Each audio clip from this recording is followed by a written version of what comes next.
देखो question number 11 है ना, ध्यान दीजिएगा। How did Valli gather the information about the bus journey. How यानी कैसे, डिड वल्ली का मतलब होता है, वल्ली नाम है ना, गैदर का मतलब होता है इकट्ठा करना, है ना। द इंफॉर्मेशन का मतलब होता है सूचनाओं को। अबाउट यानी के बारे में, द बस जर्नी का मतलब होता है बस की यात्रा, यानी बस यात्रा के बारे में वल्ली कैसे सूचना इकट्ठा करती थी। ठीक है, पास्ट सिंपल टेंस से डिड है। ये भी हम आपको सिखाएंगे। शायद अब तो टॉपिक की मेरे हिसाब से फ्रेमिंग क्वेश्चन टैग क्वेश्चन हटा दिया है ना। हाँ, तो उस फ्रेमिंग क्वेश्चन टैग क्वेश्चन में यही बताया जाता है कि प्रश्न का उत्तर, उत्तर का प्रश्न कैसे बनाया जाता है। आ रही बात समझ में। हाँ, पेसेज वगैरह में हम देखते हैं तो बहुत से भैया बहन पेसेज का क्वेश्चन देखते हैं, टांग पूंछड़ी पकड़ते हैं, लिख देते हैं ऐसे कैसे, तो शायद व्याकरण की दृष्टि से क्या हो जाता है, गलत। हालांकि फिर भी हम आपको समझाने का प्रयास करेंगे जब पेसेज चलेंगे, है ना, उसमें क्या आंसर को किस प्रकार से जोड़ते हैं, ध्यान दीजिएगा। तो वल्ली बस यात्रा के बारे में कैसे सूचनाओं को इकट्ठा करती है, ठीक है, करती थी, तो उसी के बारे में देखते हैं यहाँ पे कि one of the friends of Valli. बहन ये स्पेलिंग सही है क्या? हाँ, कंफर्म है?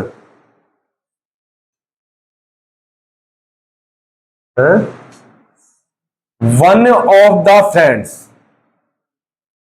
ऑफ वल्ली, बहन ध्यान से देखो, सही है, तो रोड है ये, ऑन द बस।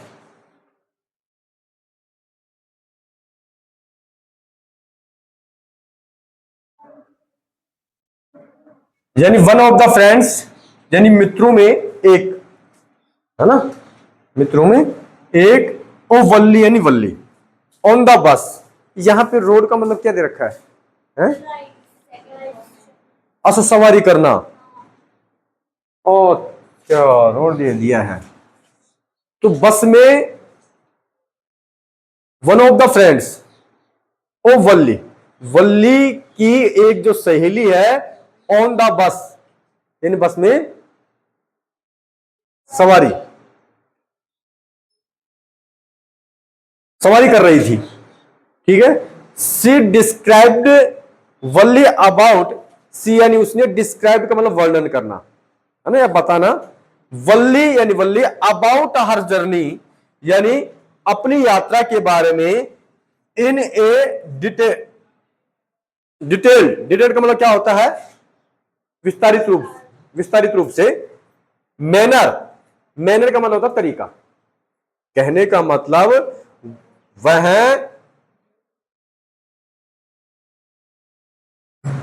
वल्ली को क्या कर रही है, डिस्क्राइब कर रही है, वर्णन बता रही है अपनी बस की पूरी यात्रा के बारे में, यानी उसने यात्रा कैसी की उसके तरीके के बारे में उसने पूरी बातें बताई है।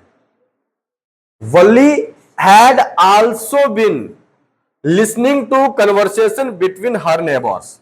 ये शायद नई पासबुक में से लिखवाया आपने, पुरानी में शायद बड़ा है आंसर।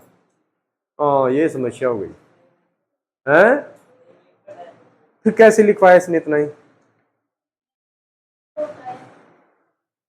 दो प्रश्न है क्या?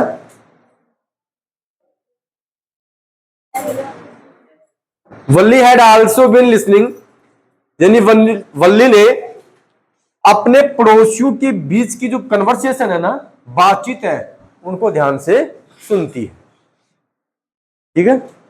इस प्रकार से उन्होंने अपनी जो बस की यात्रा है, उस बस की यात्राओं को, इंफॉर्मेशन को इकट्ठा किया। हालांकि ये पूरा पूर्ण रूप से आंसर नहीं है ना, ये समस्या का विषय है बहन। बताओ तो,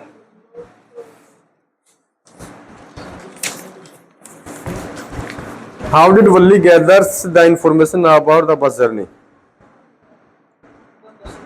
है 2% है ना? हाँ, ये प्रश्न नहीं बताया हमने आपको, वो बड़ा है, उसी को बताया हमने। देखा, ये इन्होंने खुद को दिमाग लगाया होगा। नहीं सर, क्या और क्या, यही बात है बहन।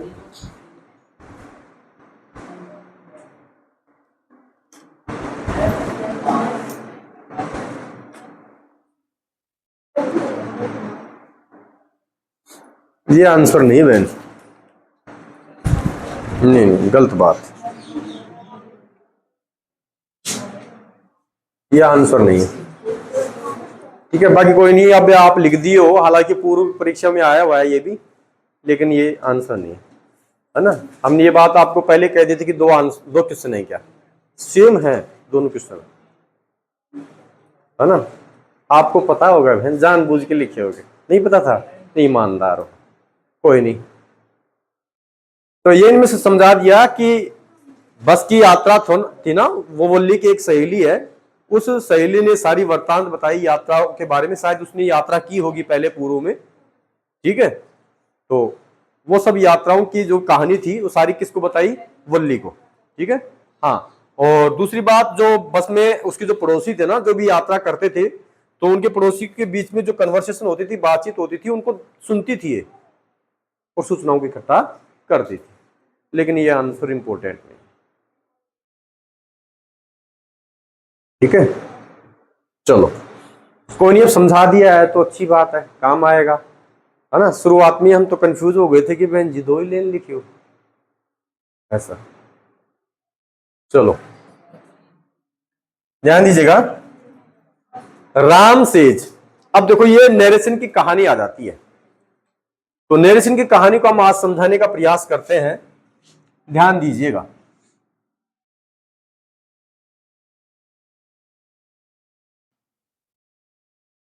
हालांकि आपकी इसमें रिपोर्टेड स्पीच लिखा है, क्या लिखा है? क्योंकि बहुत से भैया बहन कंफ्यूज हो जाते हैं, ठीक है। ध्यान दीजिएगा, नरेशन या रिपोर्टेड स्पीच अर्थात नरेशन को 2 भागों में बांटा गया है, डायरेक्ट और इनडायरेक्ट। हालांकि ये केवल समझाएंगे ना आगे, उसके लिए इंपॉर्टेंट है। तो यहां पे डायरेक्ट और इनडायरेक्ट,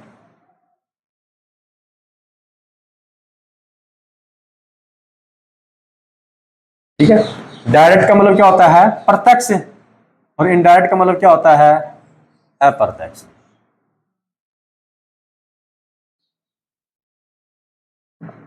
ठीक है। डायरेक्ट को 2 भागों में बांटा गया है, एक तो हमारा रिपोर्टिंग वर्ब,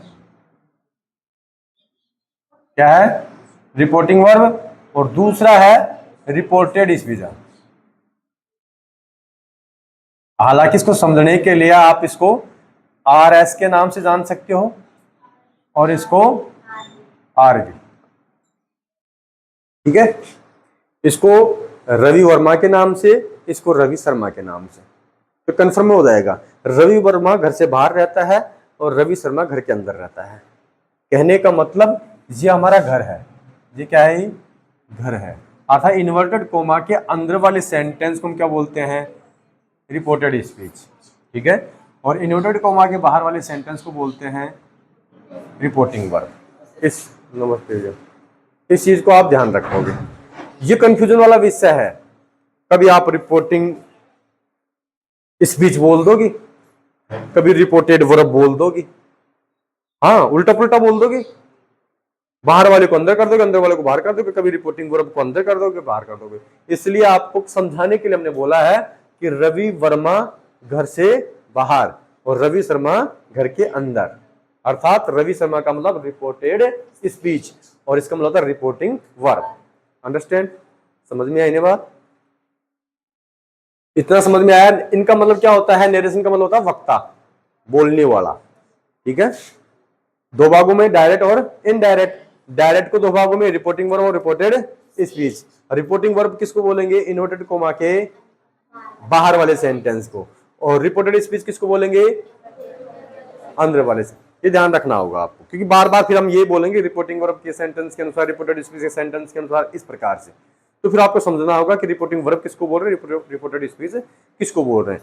एग्जाम्पल देखो, डायरेक्ट है नहीं, लिखा डायरेक्ट, तो डायरेक्ट को दो भाग में बांट दिया। अब ये इन्वर्टेड कोमा लगाए ना, तो इस वाले सेंटेंस में क्या बोलेंगे, रिपोर्टेड स्पीच, और इस वाले सेंटेंस में क्या बोलेंगे हम, अंडरस्टैंड, समझ में आ रही है बात। अब सुनना है कि डायरेक्ट से इनडायरेक्ट बनाते समय 3 नियमों का विशेष ध्यान रखना है। कितने नियमों का, 3 का। ये पूरे नरेशन टॉपिक में चलेंगे, ठीक है क्या। और ये टॉपिक ये मान लो कि जब तक आप पढ़ोगे, कंपटीशन वगैरह की तैयारी करोगे, तब तक काम आएगा। इसलिए उचित ये है, हालांकि अब तो आपके 2-2 नंबर के सारे टॉपिक है। प्लेटफॉर्म और भी 2 नंबर का है, नरेशन 2 नंबर का, वॉइस 2 नंबर का, फ्रेमिंग क्वेश्चन, वो क्या नाम है, सब्जेक्ट वर्ब एग्रीमेंट 2 नंबर का, और उसके बाद नया टॉपिक क्लॉज जुड़ा है, ये भी 2 नंबर का। समझ रहे हो क्या, सारे 2-2 नंबर के हैं। पहले करेक्ट फॉर्म और 4 नंबर का आता था, लेकिन अब उसको भी 2 नंबर का कर दिया है गवर्नमेंट। तो 2-2 नंबर के हैं, लेकिन इनमें जो कहानी है ना, वो ऐसा लगता है कि 50 नंबर का एक ही टॉपिक हो। इसमें रामायण महाभारत ज्यादा है, लेकिन है आगे तक काम आएगा। और जिसके नंबर मार्क्स ज्यादा है, किताब ज्यादा नंबरों की है, वो फिर इसी साल काम आने वाली, अगले साल नहीं आ रही है ना। लेकिन इसके ऊपर स्कूल वगैरह में भी कम ध्यान देते हैं ग्रामर पे। क्यों, क्योंकि सारी मिलकर के 8-10 नंबर की हो रही है। कौन इतना वो करेगा, एक पेसेज कराएगा 9 नंबर का, बात खत्म। इतना ध्यान पेसेज में देंगे तो फुल में फुल नंबर आ जाएंगे, इनमें कौन माथा लगाएगा। लेकिन हम चाहते हैं कि एक भी भैया बहन का एक भी नंबर ना कटे। जय सिंह शेखावत के 99 मार्क्स आए हैं, एक नंबर कहीं गलती से बाई चांस उसका कट गया है। क्यों कटा है, कहीं वो बाई मिस्टेक हुई होगी न, बाकी उसकी गलती से कहीं नहीं कटा। हम ये नहीं कहते कि हमारा श्रेय सारा सब कुछ हमारा ही है, स्कूल वगैरह में पढ़ाया होगा उनका भी श्रेय है पूरा, लेकिन यहां पर भी भैया को पूरी ग्रामर, और हम स्कूलों की भी कॉपी आपकी देखते हैं ग्रामर की, है ना। ऐसे ध्यान दीजिएगा। पहला कि डायरेक्ट से इनडायरेक्ट बनाते समय रिपोर्टिंग वर्ब, ये रिपोर्टिंग वर्ब है, ठीक है। इसके सेंटेंस में जो वर्ब आती है, ये सेड क्या है, वर्ब। सेड क्या है, वर्ब। तो वर्ब आती है, तो वर्ब कौन कौन सी आ सकती है, से, सेज और सेड। अगर इसके आगे टू आ रहा है ऐसे, और आगे कोई ऑब्जेक्ट आ रहा है, तो फिर हमने इसको टेल में बदल देना है। किस में बदल देना है, टेल में। इसको किस में बदल देना है, टेल्स में, और इसको। इतनी बात समझ में आ रही है क्या, इतना समझ में आ गया। हाँ, लेकिन ध्यान रखना, इसमें हम जितना समझा रहे हैं उतना आप डेली घर पे जाकर के याद करने का, समझने का प्रयास करोगे। जो भैया बहन पूर्व में जो टॉपिक पढ़ाए थे उस दौरान नहीं आए, तो आप क्या तो अपनी पासबुक में से देख के लिख लो, नो प्रॉब्लम, हमें कोई एतराजी नहीं है। या फिर किसी भैया बहन की कॉपी जो हमने लिखवा रखा है, वो ज्यादा बेस्ट ये रहेगा जो हमने लिखवा रखा है हमारे शब्दों में, उसी कॉपी में आप देख के लिखोगे तो ज्यादा बेस्ट रहेगा, ठीक है क्या। हाँ, क्योंकि हम ना तो पासबुक की लैंग्वेज लिखवाते हैं, ना उसके अकॉर्डिंग समझाने का प्रयास करते हैं। हमारा टारगेट हमारे सोच समझ विचारों से हम लिखवाते हैं, डायरेक्ट से इनडायरेक्ट बनना चाहिए, बस बात है, ठीक है। उसके बाद में अगर बाय चांस मान लो कि इनके बाद में ऑब्जेक्ट ना हो, ओनली फॉर से रहे, सेज रहे और सैड रहे, तो हम कोई चेंजमेंट नहीं करेंगे, ओनली फॉर से का से रखेंगे, सेज का सेज रखेंगे, और सैड का सैड रखेंगे, ठीक है। दूसरा नियम यह है कि इन दोनों को जहां पर जोड़ने के लिए कंजक्शन वर्ड हम किसका प्रयोग करेंगे। और तीसरा नियम है कि डायरेक्ट से इनडायरेक्ट बनाएंगे तो प्रोनाउन संबंधित परिवर्तन, टेंस से संबंधित परिवर्तन, और समय व दूरी से संबंधित करेंगे, ठीक है। इतना समझना बेहद जरूरी है। अब सुनना है, डायरेक्ट नरेशन टॉपिक को पढ़ने के लिए हमें 5 भाग पढ़ने आता। सेंटेंस के कितने प्रकार होते हैं, 5। पांचों सेंटेंस पढ़ने में पहला सेंटेंस हम पढ़ेंगे असर्टिव। असर्टिव को क्या बोलते हैं हम,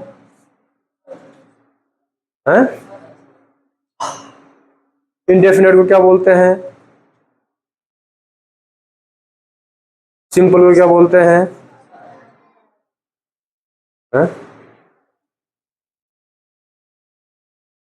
असर्टिव सेंटेंस साधारण बोलते हैं, समझ रहे हो। इसको दो भागों में बांट दिया है, पॉजिटिव और नेगेटिव। पॉजिटिव को अफर्मेटिव बोल सकते हैं ना, है सकारात्मक, अफर्मेटिव। हाँ, अब इसको पॉजिटिव नेगेटिव दो भागों में बांट सकते हैं, पहला हो गया। दूसरा हमारा है इंट्रोगेटिव। कौन सा है? इंट्रोगेटिव। इसको भी दो भागों में बांट सकते हैं, हेल्पिंग वर्ब और WH वर्ड। तीसरा हमारा है इंपेरेटिव। ठीक है, इंपेरेटिव का मतलब भाई, साधारण इंट्रोगेटिव का मतलब होता है प्रश्नवाचक, और इंपेरेटिव का मतलब क्या होता है? आज्ञासूचक या आज्ञार्थक वाक्य। ठीक है, उसके बाद में चौथा नंबर का हमारा आता है ऑप्टेटिव। ऑप्टेटिव का मतलब क्या होता है? इच्छा सूचक या इच्छार्थक वाक्य। ठीक है, उसके बाद में पांचवा हमारा है एक्सक्लेमेटरी सेंटेंस, जिसको बोलते हैं विस्मयादिबोधक वाक्य। ये पांचों पढ़ने में, और पांचों के नियम भी अलग अलग होते हैं। ठीक है क्या? लेकिन अब इस बहन ने जो लिखे हैं ना, ये सारे के सारे एग्जाम्पल लिख दिए इंपेरेटिव सेंटेंस के। कौन सेंटेंस के लिख दिए? इंपेरेटिव सेंटेंस के। अब हमने असर्टिव तो पढ़ा है नहीं, इंट्रोगेटिव नहीं पढ़ा, कौन सा लिख दिया इसने? इंपेरेटिव सेंटेंस का।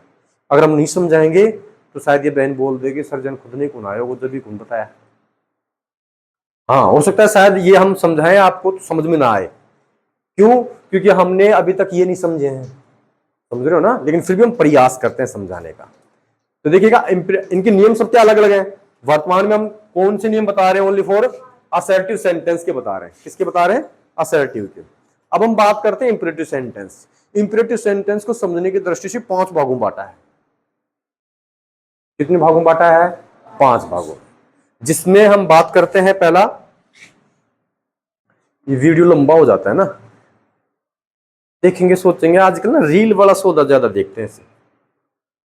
अच्छा, रील में भी लंबा वीडियो हो जाता है क्या? बनता है? अब वही चालू करेंगे अब। बस भैया हम देखते हैं कि आधा घंटे का भी रहता है वो, इस प्रकार हॉरिजॉन्टल के रूप में। अच्छा, लाइव में चलता है क्या वो? तो लाइव अपन चलाएंगे, फिर देखते ही नहीं कोई। लेकिन ऐसी समझदारी की जो बातें हैं ना, वो बहुत कम देखते हैं आजकल। वही हाथ रुकता है जहां पर वो कन्या माता नाच रही हो। हाँ, यही है। और भैया कितना बढ़िया नाच रहा, कोई देखेगा नहीं। ये तो सिस्टम है। चलो ध्यान दीजिएगा, इंपेरेटिव सेंटेंस को 5 भागों में, जिसमें से पहला हम समझा रहे हैं आपको, प्लीज व काइंडली। प्लीज व काइंडली शुरू होने वाला। दूसरा है डू या डू नॉट से शुरू होने वाला। तीसरा है हमारा मेन वर्ब की फर्स्ट फॉर्म से शुरू होने वाला। चौथा लेट अस से शुरू होने वाला। और पांचवा है लेट अस के बिना, अस के बिना। ठीक है, 5 भाग हो गई। अब हम बात करते हैं यहाँ पे कौन सा आया है, सबके नियम अलग अलग है। ठीक है, तो हम समझाने का प्रयास करते हैं। यहाँ पे तीनों नियम आएंगे, ये यहां पर भी लागू होंगे, इसमें भी, लेकिन नियम अलग हो जाएंगे, चेंजमेंट हो जाएंगे, बदलाव हो जाएगा। क्या होगा? ध्यान दीजिएगा। फादर सैड टू, अच्छा यह भी, अच्छा मैं भूल गए थे। चलो ध्यान दीजिए। राम सेज, राम कहता है, कहने का मतलब सैड की फर्स्ट फॉर्म है से। ठीक है, वो वर्ब की फर्स्ट फॉर्म के साथ में जब एस या एस आता है तो इसका मतलब प्रेजेंट सिंपल टेंस है ना। क्या है? Present simple tense. हाँ, अगर यहां पे प्रेजेंट या फ्यूचर टेंस हो, प्रेजेंट या फ्यूचर टेंस हो, तो आगे हम टेंस से संबंधित परिवर्तन नहीं करेंगे। अगर यहां पर क्या हो, पास्ट टेंस, जैसे कि फॉर एग्जांपल सैड हो, तो आगे फिर टेंस से संबंधित परिवर्तन हम करेंगे पास्ट टेंस होने पर। ठीक है, और प्रेजेंट व फ्यूचर होने पर नहीं करेंगे। अंडरस्टैंड? तो देखिएगा, राम को हमने राम लिख दिया है और सेज को सेज लिख दिया है। अब यहाँ पे हमने लिखा है कि सेज आ जाए तो हमने टेल में बदलना है, टेल से बदलना है। हाँ, लेकिन हमने नीचे कहा है कि ओनली फॉर सेज आए, और उसके बाद में अगर टू वगैरह नहीं आए ना, तो हम उसे सेज सेम लिखेंगे। अंडरस्टैंड? ये ध्यान रखोगे भैया। अंकुश मन ऐसा करता है कि आपको उठा करके ही लंका में भेज दें। हैं? भैया माँ बाप बहुत ज्यादा परेशान होते हैं, दुख पाते हैं जब मांगते हो 50 रुपए का रजिस्टर। शायद आपको तो पता नहीं होगा कैसे आता है ना? दिन रात मेहनत करते हैं तब जाकर के पैसा हाथ में दिखता है, और तो तुरंत बोल दो लाओ 50 रुपए रजिस्टर। क्यों भर रहा है भैया? जब समझाते हैं तब समझा करो। हमारी बात समझे, लिखने का वक्त देंगे ना हम।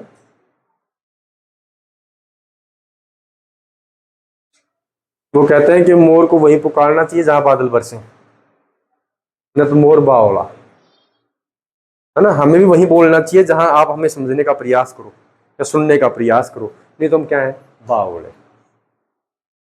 है ना? तो समझो भैया, समझ में नहीं आया तो एक बार नहीं 10 बार पूछो, समझाया जाएगा।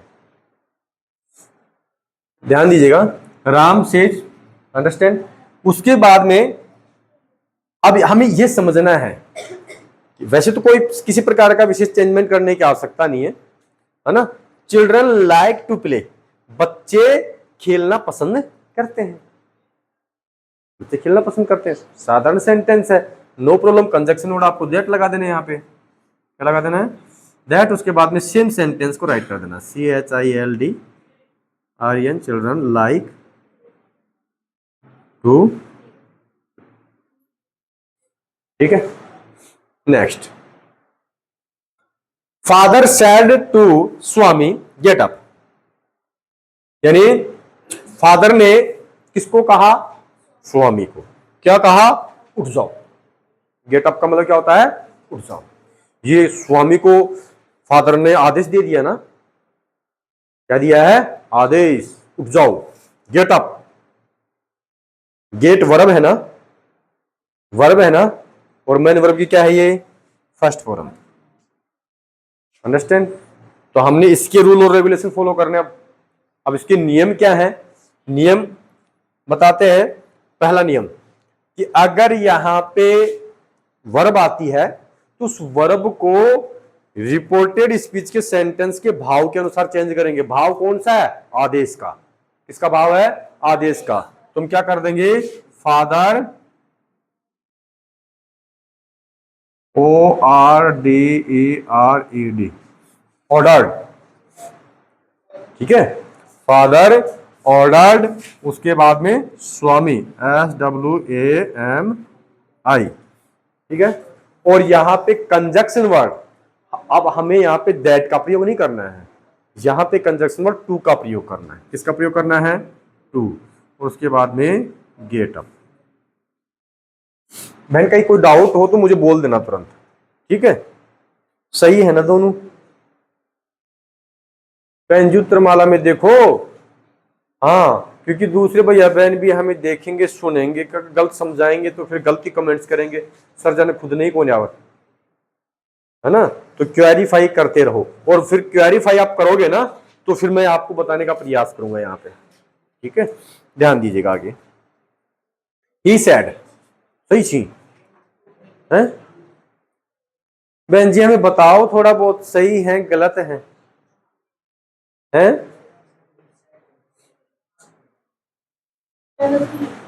हैं? ठीक है बहन, धन्यवाद आपको। चलो, हैं? सारे सही हैं, दो ही बनाया तो बता, सारा सही बनाए, दो ही हैं, ध्यान दो। ही सैड डोंट वेरी माई सन, हाँ, यहां कोमा लगा है, ध्यान दीजिएगा। यहां पे जब कोमा लगा हो ना और आगे ऐसे सेंटेंस लिखा हो तो इसका मतलब ही सैड टू माई सन, उसने मेरे पुत्र को कहा क्या, डोंट वेरी, चिंता मत करो। अंडरस्टैंड? हाँ, अगर आपने इसमें इंक्लूड नहीं किया, वैसे बना दिया तो भी कोई विशेष खास बात नहीं, पहाड़ नहीं टूटेगा। ठीक है क्या, ध्यान दीजिएगा। तो ही, अब ये डू नोट वाला है ना? तो डू नोट वाला हो, इसको दो प्रकार से बना सकते हैं, है ना? हाँ, बाकी हम आपको शॉर्ट एंड स्वीट बताते हैं कि डू या डू नोट आए तो उसको सैड या फिर जो वर्ब आती है उसको फोरबिडन में बदलना है। बदलना है फोरबेड, ओनली फॉर फोरबेड, FORBADE। ठीक है, ही फॉरवर्ड, FORWARD, ठीक है क्या? हाँ, फॉरवर्ड, ही फॉरवर्ड, उसके बाद में माई सन, SON, उसके बाद में क्या लगा देंगे हम? Conjunction word two. अब डू नोट को हम क्या करेंगे? हटा देंगे, और ओनली फॉर क्या लगा देंगे हम? Very, WORR। ठीक है, इसमें कैसे बनाया बहन? कोई दिक्कत नहीं है, बस एक ही प्रकार से बनाया है। हाँ, हमारा सही है। हमने बोला ना 2 प्रकार से बना सकते हैं। अगर इसको नहीं हटाया ना डू नोट को, तो फिर आप उस तरीके से जो भाव है उस भाव को आप इसमें लिखो, उस प्रकार से बनाओ। बाकी ये हमारा बिल्कुल करेक्ट है, सही है। ठीक है, हाँ, ध्यान दीजिएगा। नेक्स्ट, अब यहां पे जो है ना, जैसे कि माई सन है तो इसको आप लास्ट में लगा सकते हो, ये आपकी इच्छा है ना, बाकी कंफर्म रूप से इसी प्रकार से सही होगा। ठीक है, नेक्स्ट, द बेगर सेड, भिखारी ने कहा लेट मी स्टे हेयर। अब यहाँ पे लेट अस के बिना कहने का मतलब 5वें नंबर का मामला है, अस नहीं है इसके साथ में, ओनली फॉर लेट है। तो ध्यान दीजिएगा, इसमें हमें भाव देखना, लेट मी स्टे हेयर, यानी ये अनुमति दे रहा है भिखारी को कि यहां ठहर सकते हो, कहने मतलब यहां ठहर जाओ, है ना? आ रही बात समझ में? सजेशन, सुझाव हम बोल सकते हैं, है ना? हाँ, अब यहां पे देखिएगा, द बेगर,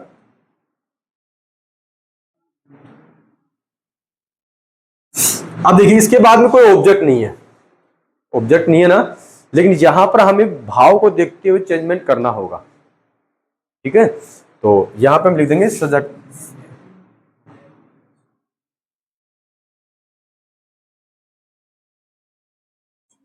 या सजेक्शन, या फिर इसमें आप दूसरा भी भाव, कहने का मतलब भाव ना पता लगे तो आप आस्कर भी कर सकते हो, समझ रहे हो? हाँ, आप ऑर्डर्ड भी कर सकते हो, आदेश भी एक प्रकार से ठहर सकते हो, ठहर जाओ, ऐसे, है ना? ऐसे नहीं कि सर जी इसमें तो यही है तो ऐसा ही होगा, नहीं। तो द बेगर सजेक्टेड, उसके बाद में हमें किसका प्रयोग करना है? यहाँ पे कंजक्शन वर्ड टू का प्रयोग करना है। ठीक है, उसके बाद में लेट को क्या करना है? हटाना नहीं है, यहां पे लेट को लगे रहने देना है। ठीक है, तो यहां पे लेट मी हमारा फर्स्ट पर्सन है ना?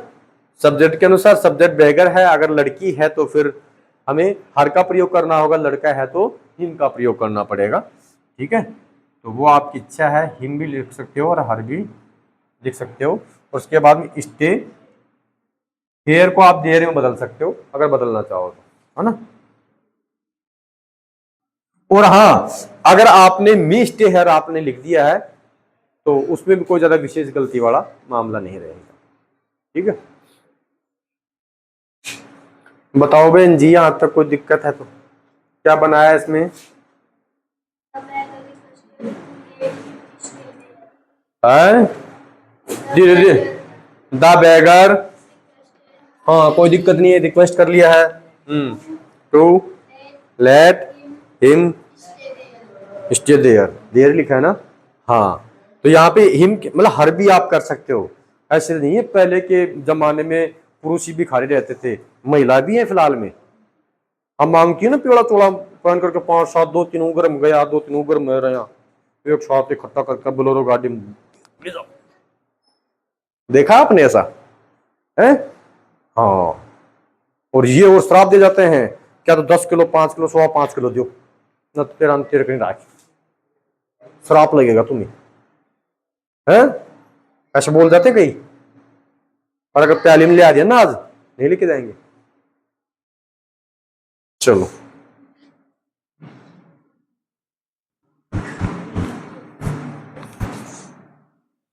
ध्यान दीजिएगा बहन जी, देखो यहां आपकी कमी रही है, इन्वर्टेड कोमा आपने नहीं लगाया है बहन, रही है ना आपकी कमी।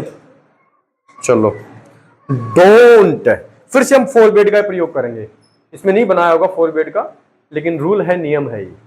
ठीक है, हाँ, ही देखिएगा, डोंट या do not play in the sun, क्या लिखा है मैम? हाँ ऐसा ही है।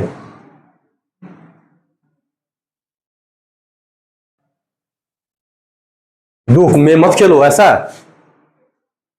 और ये भी एक प्रकार से आदेश है, ऑर्डर्ड है कि धूप में मत खेलो। ठीक है, तो he ordered, O R D E, oh sorry, forbid, forward नहीं है, forbid, F O R B A, ठीक है, फॉरबिड। उसके बाद में हम कंजक्शन वर्ड क्या लगा देंगे, टू, डू नोट को हटा देंगे और प्ले इन द सन। कैसे बनाए बहन,